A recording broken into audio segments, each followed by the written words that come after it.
In the heart of an ancient forest, where centuries-old oaks whispered forgotten legends and sunlight barely pierced the thick canopy of leaves, Ella knelt.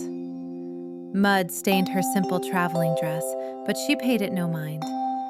Her hands were clasped in prayer.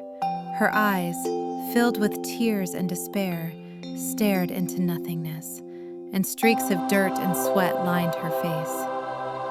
Every fiber of her being screamed for help, but around her was only speechless greenery, an echo of her own loneliness. A week ago, Ella and her younger sister Lily had set off for a neighboring village to sell a harvest of medicinal herbs. Their mother was a healer, and from an early age, the girls knew every stalk and flower growing in the surrounding woods.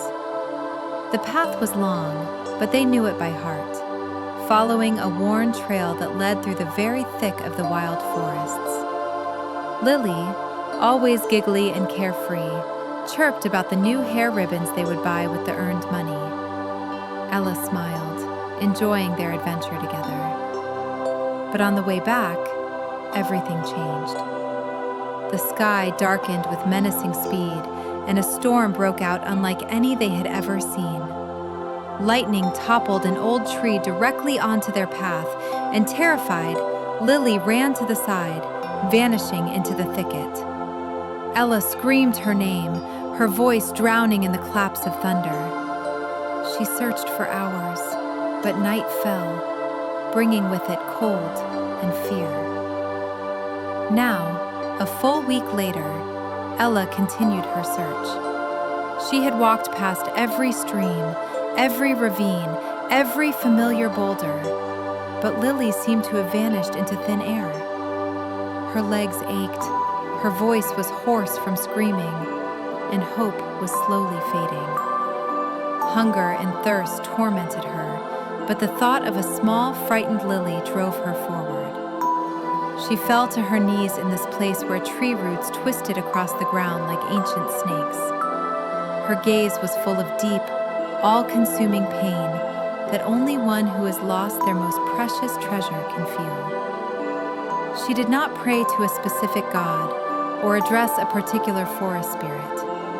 She simply pleaded with the universe, with fate, with any being that could hear her. She pleaded for a sign, for hope, for Lily's return. Tears flowed down her cheeks, but in their salty stream, there was no weakness, only an exhausted but unbending resolve. She was ready to give everything just to see the light in her sister's eyes again, to hear her laughter. The forest, usually so indifferent, seemed to listen. The dark trunks of the trees, shrouded in mist, stood as witnesses to her despair. In the distance, an owl hooted, followed by a silence, heavy and ominous. Ella closed her eyes, her body trembling from fatigue and the cold wind. In that moment, she felt a touch on her shoulder. Fear pierced her, but she slowly opened her eyes. Standing over her was an old man, his face etched with wrinkles, his eyes wise and kind like the forest itself. He reached out his hand to her. "Do not despair, child," he whispered, his voice sounding like the rustle of leaves. "The forest does not always take. Sometimes it hides, only to return later. I know this forest like the back of my hand. Tell me, whom are you looking for?"